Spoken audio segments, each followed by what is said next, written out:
জমির পাওনা টাকাকে কেন্দ্র করে গুলি চালানোর অভিযোগ সামনে আসছে। তৃণমূল পঞ্চায়েত সদস্যের বাড়ি ভাঙচুরের অভিযোগ শামশেরগঞ্জের শিকদারপুরের ঘটনা। জমির পাওনা টাকাকে কেন্দ্র করে গুলি চালানোর অভিযোগ সামনে আসছে এবং যেমনটা জানা যাচ্ছে যে তৃণমূলের পঞ্চায়েত সদস্যের বাড়ি ভাঙচুরও করা হয়। শামশেরগঞ্জের শিকদারপুরের ঘটনা এবং এই ঘটনায় কারা জড়িত রয়েছে এই বিষয়ে ইতিমধ্যেই খোঁজ চালাচ্ছে পুলিশ। জমির পাওনাকে কেন্দ্র করে গুলি চালানোর অভিযোগ, তৃণমূল পঞ্চায়েত সদস্যের বাড়ি ভাঙচুরের অভিযোগ, শামশেরগঞ্জের শিকদারপুরের ঘটনা।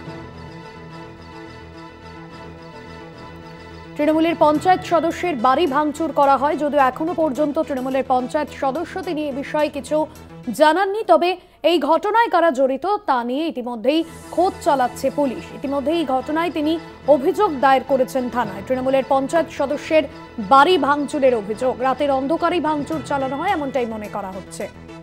কল্যাণ চন্দ্র আমাদের প্রতিনিধি রয়েছেন ফোন লাইনে। কল্যাণ, কে বা কারা এই ভাঙচুর চালিয়েছে, কারা এই ঘটনায় জড়িত, এখনো পর্যন্ত কি জানা যাচ্ছে? তৃণমূলের পঞ্চায়েত সদস্য তিনি বা কি বলছেন এ বিষয়ে?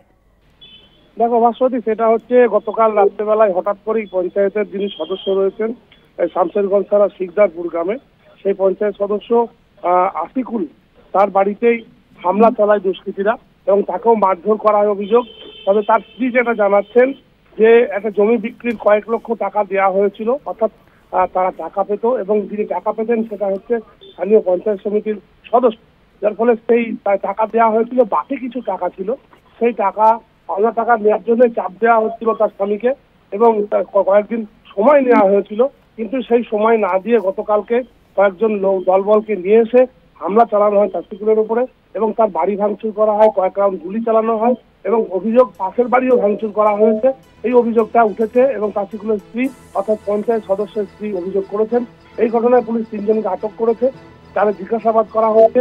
তবে এর পেছনে রাজনৈতিক কোনো কারণ রয়েছে না জমি সংক্রান্ত বা জমি টাকা দেওয়ার বিষয় ঘটনাটা ঘটেছে, সেটা তদন্ত করে দেখতে পুলিশ। ভাস্বতী, ধন্যবাদ জানাবো। কল্যাণ ছিলেন আমাদের প্রতিনিধি ফোন লাইনে।